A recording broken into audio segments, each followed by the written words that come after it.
Hi hello welcome to our YouTube channel.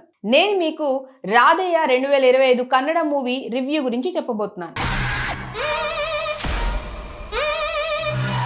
ఇది November 21న theatres లో release అయింది. ఇప్పుడు జనవరి 8 నుంచి సన్ నెక్స్ట్ లో స్ట్రీమింగ్ అవుతోంది. Crime drama psychological thriller genre లో వచ్చిన మూవీ ఇది.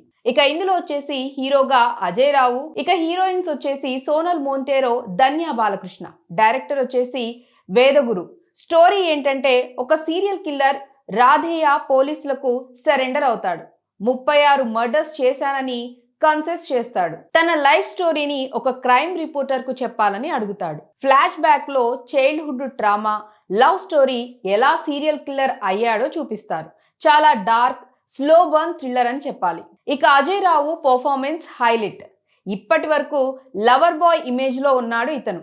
ఇక్కడ గ్రే షేడ్ మెనసింగ్ రోల్లో సూపర్ గా చేశాడు. సోనల్, ధన్య కూడా బాగా సపోర్ట్ చేశారని చెప్పాలి. మ్యూజిక్ వచ్చేసి వియాన్, సినిమాటోగ్రఫీ రమ్మీ, విజువల్స్ వచ్చేసి బీజిఎం చాలా ఇంపాక్ట్ఫుల్ గా ఉంది.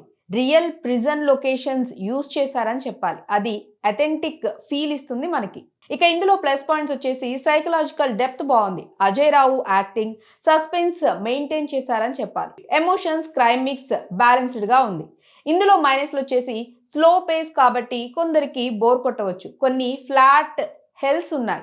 అలాగే కొన్ని చోట్ల డిస్టర్బింగ్ సీన్స్ కూడా ఉన్నాయి. మొత్తంగా ఈ మూవీకి మిక్స్డ్ రివ్యూస్ వచ్చాయి. కానీ క్రైమ్ థ్రిల్లర్ లవర్స్ కి, సీరియస్ సినిమా చూడాలనుకునే వాళ్ళకి మస్ట్ వాచ్ మూవీ అని చెప్పాలి. ఇక దీనికి వచ్చేసి 5కి 3.5 రేటింగ్ ఇవ్వచ్చు. మరింకెందుకు ఆలస్యం, సన్ నెక్స్ట్ లో చూసేయండి. మరొక ఇంట్రెస్టింగ్ అప్డేట్ తో మళ్ళీ కలుద్దాం. బాయ్.